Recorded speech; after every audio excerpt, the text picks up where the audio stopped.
আসসালামু আলাইকুম। নীলা লাইফস্টাইল যে যেখান থেকে দেখছেন, আশা করছি সবাই ভালো আছেন। আলহামদুলিল্লাহ আমরাও ভালো আছি। আমি নীলা ইতালি থেকে বলছি। প্রতিদিনের মতন আজকে একটা ভিডিও নিয়ে হাজির হয়ে গেছি আর ছেলেকে নিয়ে নিচে আসছি। আর দেখেন এত সুন্দর কিউটি ছোট্ট একটা অলিভ অয়েল গাছ। তো অলিভ অয়েল হয়েছে সেটা দেখে আপনাদের সাথে শেয়ার করলাম আর আমি নিজেও দেখলাম। আর এই যে আমার ছেলে অলরেডি রেস্টুরেন্টের ভিতরে চলে আসছে, এসে এটা সেটা জিজ্ঞাসা করছিল। তো আমি ওকে আবার বলছিলাম তুমি একটু দাঁড়াও, তোমাকে একটু ভিডিও করি বা ছবি তুলি, কারণ আশেপাশে অনেক কিছুই মাথা খারাপ করার মতো ছিল। ও আমাকে এগুলা জিজ্ঞাসা করতেছিল যে এগুলা কি আমি জানি, ও জানে ভালো করে, তারপরে বলতেছিলাম না। আমি বলতেছিলাম যে আমি এগুলো জানি না, আমি এগুলো পারি না। তো দেখেন এক এক সময় এক এক রকম করে সাজায়। তো সামার যেহেতু চলেই গিয়েছে অলরেডি, আর এখন আবার যেহেতু আরেকটা সিজন চলে আসতেছে, মানে শীত আস্তে আস্তে, তখন আবার দেখবেন অন্য রূপে সাজাবে। তো কি আর করব, এই যে এখানে দেখেন এই আয়নাটা দেখে তো ভাবলাম একটু ভিডিও করে নেই। তারপরে যে আমার ছেলেকে নিয়ে যাচ্ছিলাম, মানে পারতেছিলাম না, তারপর বাইরে নিয়ে গেলাম। এত সুন্দর স্ট্রবেরিটা দেখে তো ভাবলাম খাওয়াই, তারপরে ঘুরে ফিরে এসে বাসায় এসে রান্না করব। এখানে এই যে আমাদের এবার প্রথমে এই চালটা নিয়ে আসছে, চালটা হচ্ছে ফালাক। তো হচ্ছে নতুন, তো আমরা এই প্রথমে এটা ট্রাই করছি বা করব। তো জানি না কেমন হবে। তো আপনারা যদি কেউ ট্রাই করে থাকেন অবশ্যই কমেন্টস করে জানাবেন। আর এই তো দেখতেই পাচ্ছেন নামটা এরকম, আর প্যাকেজিংটা এত সুন্দর এত উন্নত দেখেন। তো চাল তো এখন কি আর করবো, এটা নিয়ে আসছে, এটা খেতেই হবে। আর এই যে চেনটা আমার ছেলে ছুটায় রাখছে, কিন্তু এগুলো লাগানো যাবে মনে হচ্ছে উল্টা লাগানো হয়েছে। তো এটা আমার ছেলে করে নেই, হয়তো বা আব্দুল্লাহ বাবা লাগিয়েছিল, উল্টা লাগানো হয়েছে। তো যাই হোক এটা ঠিক করব। তো এখন একটু ঝাড়া টাড়া দিয়ে পরিষ্কার করে নিচ্ছি আমি। তো দেখতেই পাচ্ছেন কালো জিনিস, কালো জিনিস বলতে কালো জিনিস এক হিসেবে ভালো, ময়লা হলে দেখা যায় না বা হয়েছে কিনা সেটাও বোঝা যায় না। তো যাই হোক, আবার এই যে এই কালোটা কিন্তু আবার একটু ধাইস টাইস পড়লে একদম স্পষ্ট হয়ে থাকে গাড়িগুলা।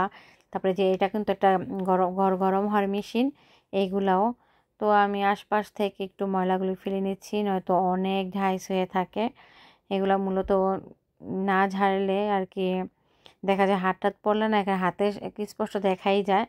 আর আজকে এই যে দেখেন কত সুন্দর বাইরের পরিবেশটা, সন্ধ্যা আজকে এখন হচ্ছে সন্ধ্যা হয়ে গিয়েছে।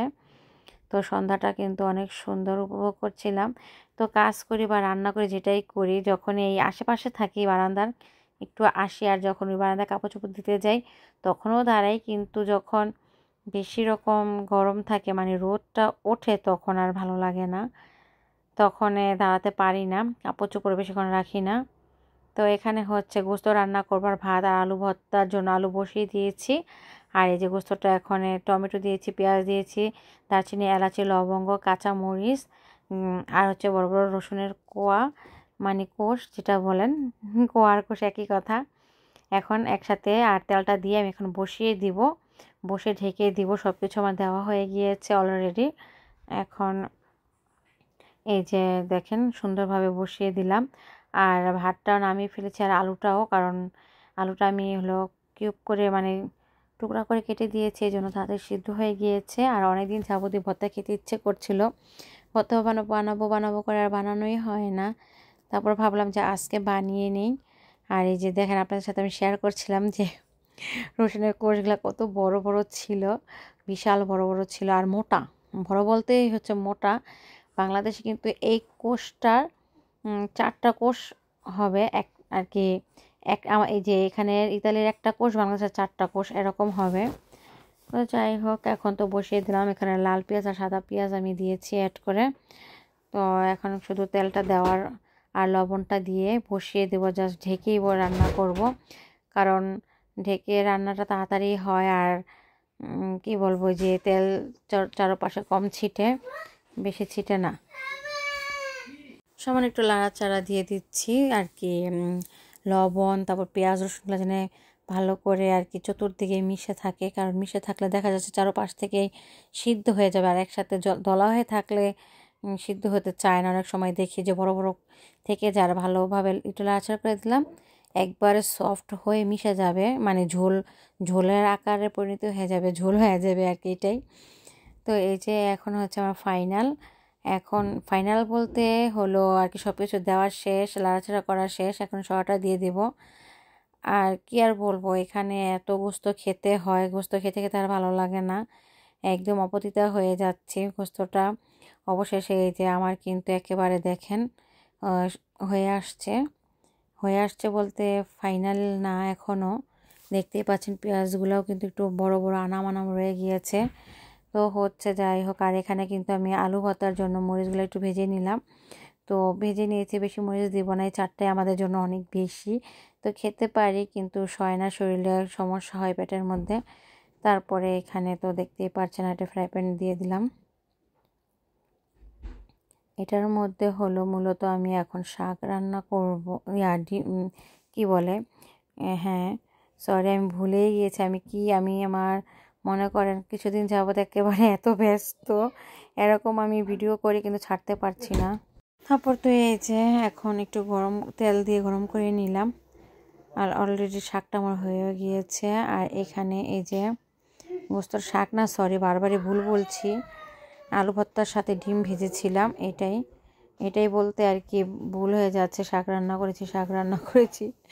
তো যাই হোক, এই যে গোস্তটা প্রায় আমার কষানো শেষ, একটু পানি দিয়ে আর একটু ভালো করে সিদ্ধ করে নেব।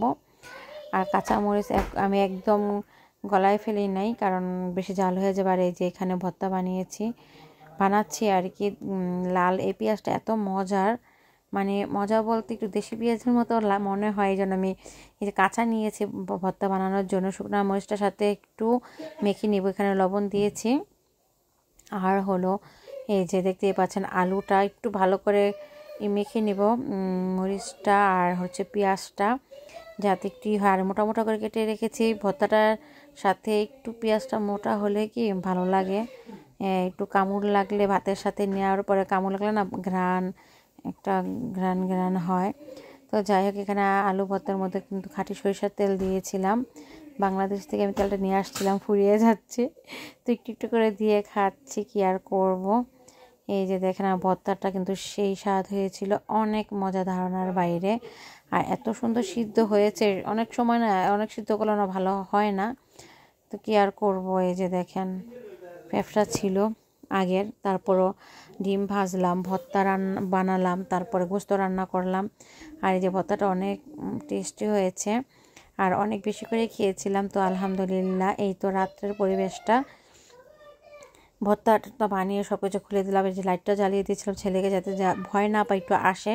তো বৃষ্টি শুরু হয়ে গিয়েছে অলরেডি, দেখতেই পাচ্ছেন গিরি গিরি বৃষ্টি হচ্ছে, ঝিরিঝিরি বৃষ্টি দিয়ে একেবারে ভরে যাচ্ছে। আর আজকের ভিডিওটা কিন্তু আমি আর বাড়াবো না, এই পর্যন্তই রেখে দিব। যদি আপনাদের কাছে ভালো লেগে থাকে অবশ্যই লাইক কমেন্ট সাবস্ক্রাইব করে পাশে থেকে যাবেন, আর পাশে থেকে বেল বাটনটা অবশ্যই প্রেস করে রাখবেন। আমি যখন নতুন কোনো ভিডিও আপলোড করব আপনাদের কাছে নোটিফিকেশান চলে যাবে। আর এই যে দেখতেই পাচ্ছেন রাতের পরিবেশটা একদম থমথমা হয়ে যাচ্ছে, কারণ সবাই সবার বাসায় চলে যাচ্ছে, গাড়ি ঘোড়াগুলো এক এক করে কমে যাচ্ছে, এখানে অনেক গাড়ি ঘোড়া ছিল, ভরে গিয়েছিল। তো এই যে এখন সব কিছু আর অফ করে দিয়ে এখন আমি ঘরে চলে যাচ্ছি। আর দেখতেই পাচ্ছেন আমি কি রান্না করেছিলাম সেটা কিন্তু আপনাদের সাথে শেয়ার করছি। এই যে রান্না শেষ অলরেডি, এখন আমরা খাবো এগুলো দিয়ে। তো এই ছিল আমার ভিডিও, এই যে ডাল রান্না করেছিলাম তো দেখালামই। তো এই ছিল আমাদের ভিডিও। এখন রাতের ছেলেকে খাওয়া দাওয়া করবো, নিজে খাওয়া দাওয়া করবো, আব্দুল্লাহ বাবা আসবে। তো এই পর্যন্তই, আল্লাহ হাফেজ। আজকের ভিডিওটা আর বাড়াবো না, সবাই ভালো থাকবেন।